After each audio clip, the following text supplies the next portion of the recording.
warahmatullahi wabarakatuh. Allahumma sholli ala Muhammad wa ala ali Muhammad. Pemirsa Khilafah News yang dirahmati Allah, alhamdulillah kita berjumpa kembali dengan program kesayangan kita, yakni Kabar Petang. Kita akan membahas tema-tema terkini dengan narasumber yang terpercaya, tentunya dari sudut pandang Islam. Inilah Kabar Petang selengkapnya.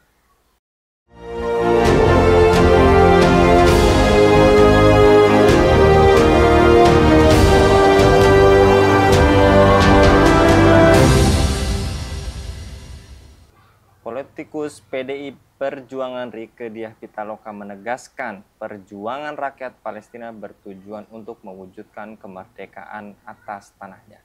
Karenanya dia membantah perang antara Zionis Yahudi dan Hamas yang terjadi saat ini berkaitan dengan isu terorisme. Kemerdekaan ialah hak segala bangsa dan oleh sebab itu maka penjajahan di atas dunia harus dihapuskan. Karena tidak sesuai dengan peri kemanusiaan dan peri keadilan. Itu sudah jelas bunyi pembukaan Undang-Undang Dasar 1945, ujar Rieke.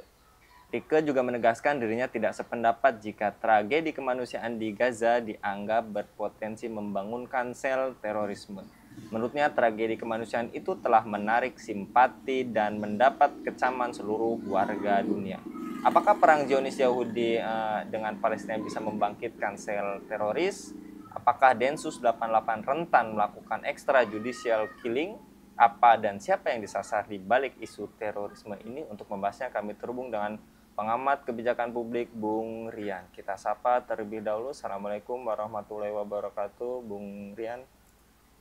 Waalaikumsalam warahmatullahi wabarakatuh. Sehat, Bung Rian? Alhamdulillah. Alhamdulillah. Sehat, Bung Anggi. Alhamdulillah sehat, Bung. Dan lagi-lagi terkait adanya tema terorisme yang lagi-lagi digoreng karena pecahnya antara milisi perjuangan Hamas dan Israel katanya dapat terafiliasi dengan terorisme di Indonesia. Apakah catatan Anda terkait instruksi Jenderal Sigit kepada seluruh jajaran kepolisian agar mewaspadai dampak eskalasi di tingkat global terhadap keamanan dan ketertiban di masyarakat dalam negeri, Bung Rian? Ya, bismillahirrahmanirrahim. Assalamualaikum warahmatullahi wabarakatuh. Alhamdulillahirabbil alamin, wassalatu wassalamu ala asyrofil anbiya wal mursalin wa ala alihi wa sahbihi ajmain.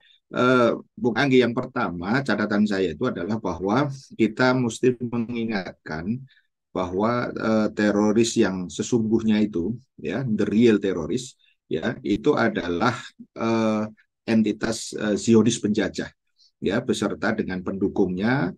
Ya, dalam hal ini tentu saja kita tahu ya Amerika dan sekutu-sekutunya, ya, sehingga kita harus tegaskan pula bahwa Hamas dan juga rakyat Palestina dan siapapun ya yang kemudian mendukung ya itu bukanlah teroris ya, sebagaimana stigma yang dibuat ya oleh Amerika dan entitas Yahudi Zionis penjajah tadi, karena mereka lah justru yang sebenarnya harusnya kemudian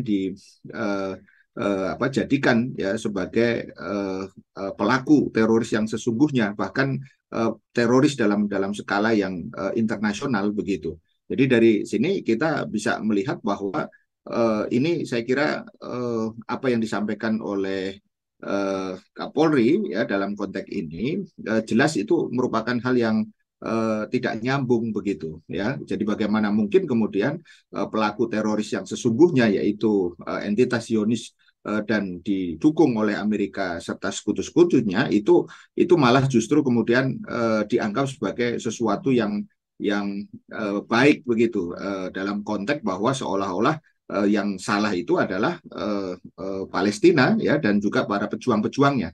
Itu yang pertama. Yang kedua, saya kira masyarakat harus difahamkan betul bahwa akar masalah daripada persoalan Palestina ini ya itu adalah penjajahan ya, sekali lagi penjajahan ya yang dilakukan oleh entitas Zionis Yahudi ya yang itu didukung ya oleh tadi Amerika dan juga negara-negara sekutunya, dan ketika kemudian dilawan ya artinya kemudian dengan jihad ya yang dilakukan oleh Hamas maupun juga oleh siapapun ya daripada rakyat Palestina itu sendiri ya itu akan sangat memiliki arti yang sangat besar, yaitu apa? Bahwa seharusnya ya yang melakukan ini itu adalah militer ya dari negeri-negeri kaum muslimin, dan dia akan efektif ya kalau jihad ini kemudian dikomandoi oleh seorang pemimpin muslim ya secara global yang kita sebut sebagai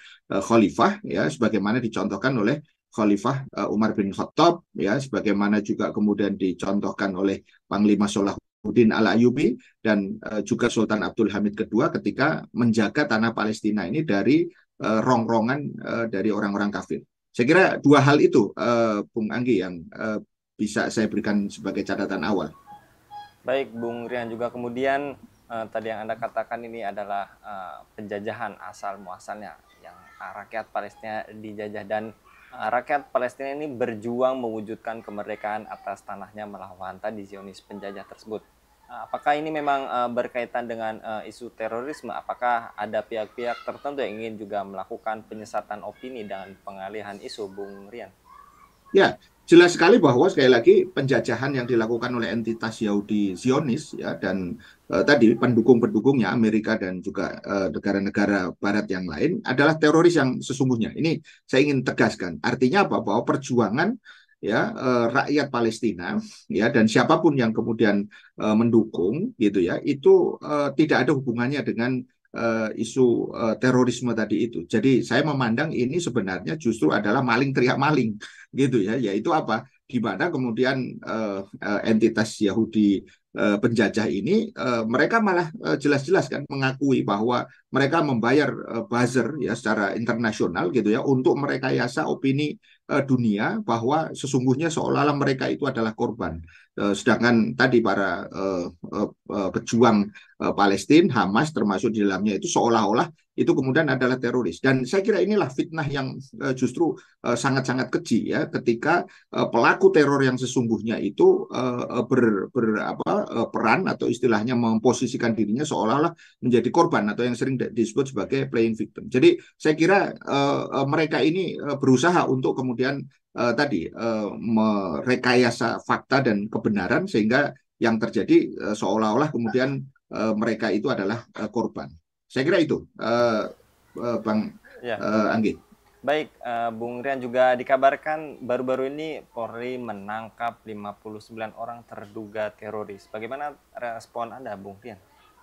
Ya, saya lihat berita tentang terorisme ini itu senantiasa muncul ya, itu ketika kemudian banyak sekali kasus-kasus besar ya, terutama di negeri kita ini, sehingga seringkali kemudian muncul kritik gitu ya, apa namanya, bahwa kadang-kadang kita melihat persoalan terorisme itu sebenarnya lebih kepada persoalan pengalihan isu ya, misalnya seperti sekarang kita lihat banyak pihak mengkritik gitu ya adanya dinasti politik yang dilakukan oleh keluarga presiden, maka kemudian kita tidak tahu tiba-tiba terus kemudian ada isu apa namanya terorisme termasuk yang Anda katakan tadi penangkapan itu, sementara apa namanya apa yang sebenarnya dilakukan oleh Densus selama ini, sebagaimana juga nanti BNPT begitu ya, ketika mereka didanai sedemikian besar tetapi kemudian senantiasa ada teroris.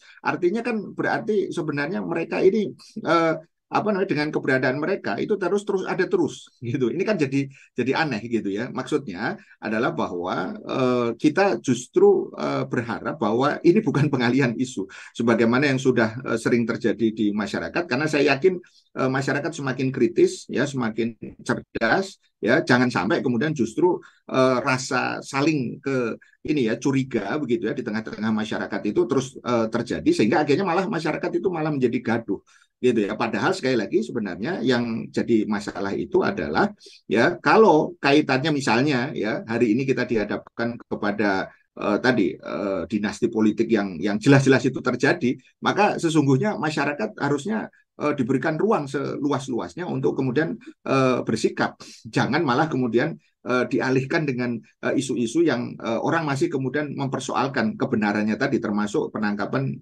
59 orang yang terduga teroris itu. Saya kira di situ, Bang Andi. Baik, dan kemudian apakah Badan Penanggulangan Terorisme ini atau BNPT sering membuat kegaduhan menurut Anda, Bung Rian, dan Apakah selama institusi itu ada dengan mindset yang sekarang, maka akan selalu berpotensi menimbulkan kegaduhan? Ya, saya harus ingatkan kembali bahwa BNPT dan Densus 88 itu kan paket gitu ya, dua lembaga yang kemudian terkait dengan isu global war on terrorism yang kemudian itu adalah kita tahu digerakkan oleh Amerika.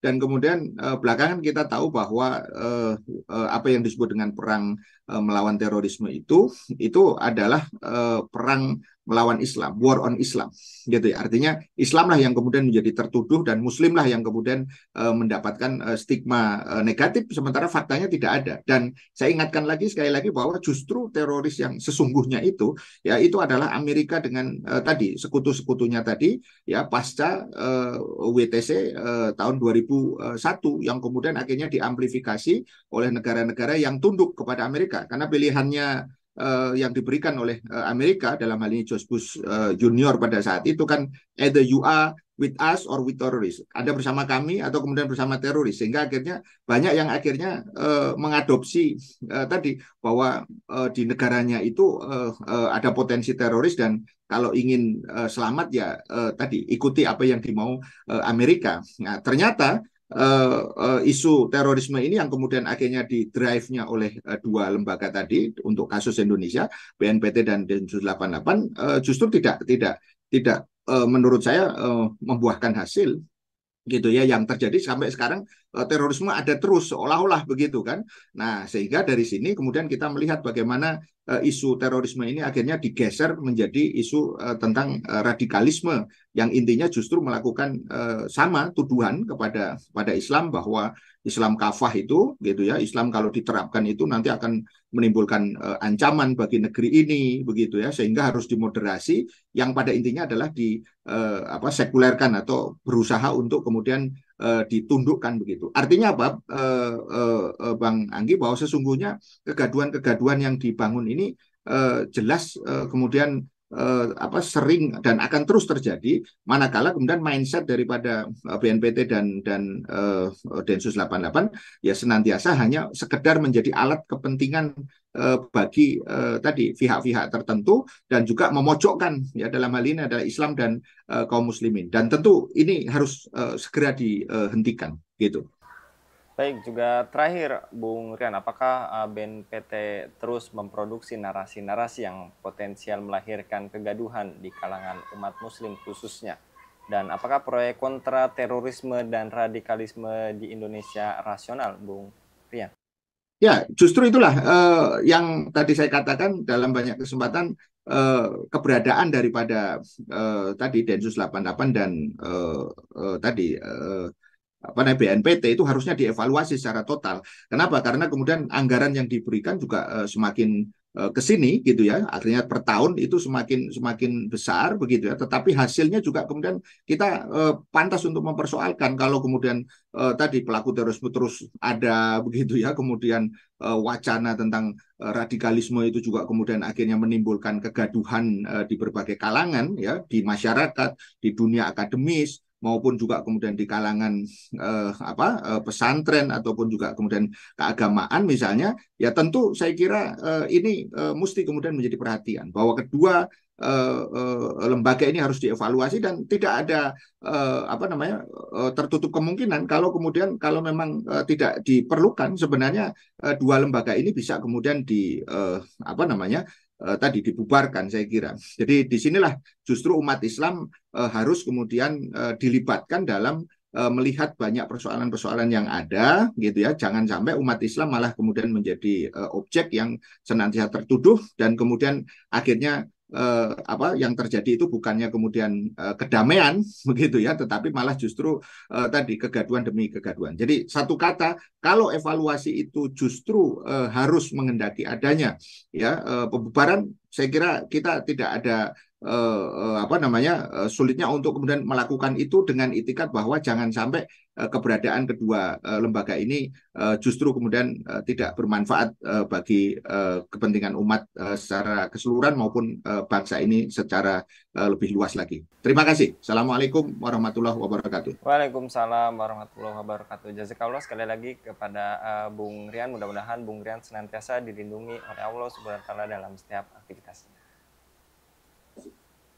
Demikian pemirsa Khilafah News yang dirahmati Allah. Jangan lupa untuk subscribe, like, dan share sebanyak-banyaknya. Semoga menjadi amal kebaikan bagi kita semua di dunia dan di akhirat nanti. Saya Anggi Suara diundur diri. Wassalamualaikum warahmatullahi wabarakatuh.